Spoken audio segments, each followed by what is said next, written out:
Selamat datang di channel kami. Jangan lupa untuk klik like, subscribe dan bagikan video ini.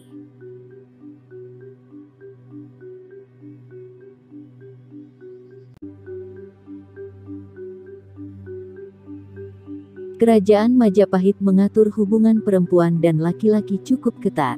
Aturan itu ada dalam prasasti dan kitab perundangan-undangan agama. Prasasti Canggu bertahun 1358 Masehi yang berisi peraturan tempat penyeberangan di Bengawan Solo, memuat pula keterangan yang menyiratkan hukuman berat bagi pelaku pelecehan seksual yang disebut Stri Sanggrahana. Aturan itu mengambil contoh kasus seorang tukang perahu tambang.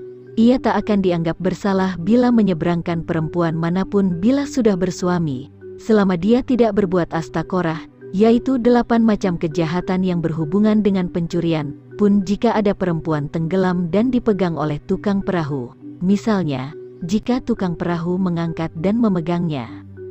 Sementara dalam teks perundang-undangan agama, terdapat bab mengenai paradara. Bab ini ada di antara 19 bab yang jika ditotal semuanya berjumlah 275 pasal. Secara harfiah, paradara berarti istri orang lain atau perbuatan serong. Dalam bab ini menyebutkan berbagai jenis hukuman dan denda yang dikenakan kepada laki-laki yang mengganggu perempuan. Paling tidak ada 17 pasal dalam bab paradara. Di antaranya ketentuan bagi pemerkosa. Orang yang memperkosa istri orang lain, dendanya disesuaikan dengan kedudukan sang perempuan dalam kasta. Bila dia perempuan berkasta tinggi, yang dikategorikan sebagai perempuan utama, jumlah dendanya 2 laksa. Jika berasal dari kasta menengah, dendanya selaksa. Jika istrinya berkasta rendah, dendanya 5 tali. Dalam hal ini penentu jumlah denda memang raja yang berkuasa. Kendati begitu, penerima denda menjadi hak sang suami. Jika sedang memperkosa tertangkap basah oleh sang suami, pemerkosa boleh dibunuh. Tulis arkeolog Puslit Arkenas, Titi Surti Nastiti dalam Perempuan Jawa.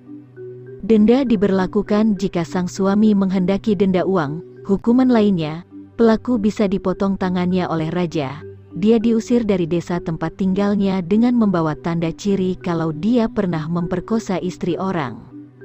Jika yang diperkosa belum menikah, dirayu, diajak lari, atau ke tempat sepi, laki-laki ini disebut babi. Laki-laki ini dikenakan denda 4 tali oleh raja.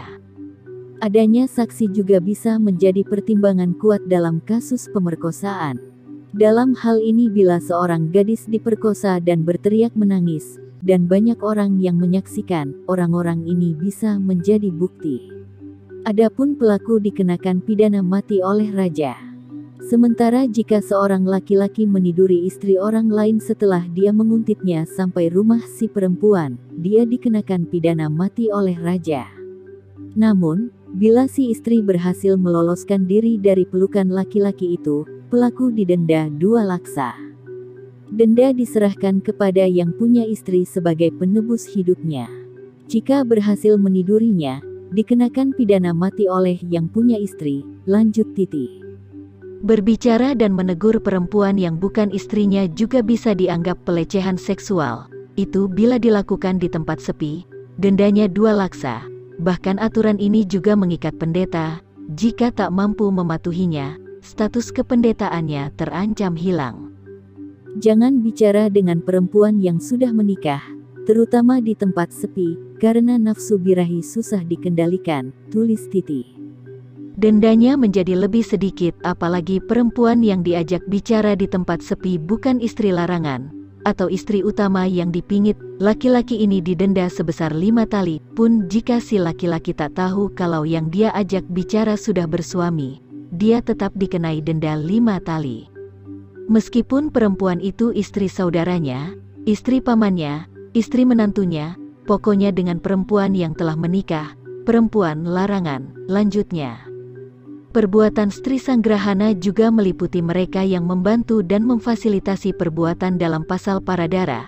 Misalnya, orang yang menyuruh si laki-laki untuk meniduri istri orang, dia akan dikenakan denda 2 laksa. Sementara menurut Kutara, orang yang meniduri perempuan bersuami dikenakan hukuman mati, ia bisa hidup jika membayar denda 4 laksa, sementara orang yang menghasut dan menyuruh untuk meniduri si perempuan di rumahnya, juga dikenakan denda 4 laksa oleh raja. Meskipun dalam teks Undang-Undang Majapahit begitu tegas menghukum mereka yang melecehkan perempuan, dalam prasasti ditemukan juga adanya profesi juru jalir. Profesi ini tugasnya memungut pajak dari para pelacur.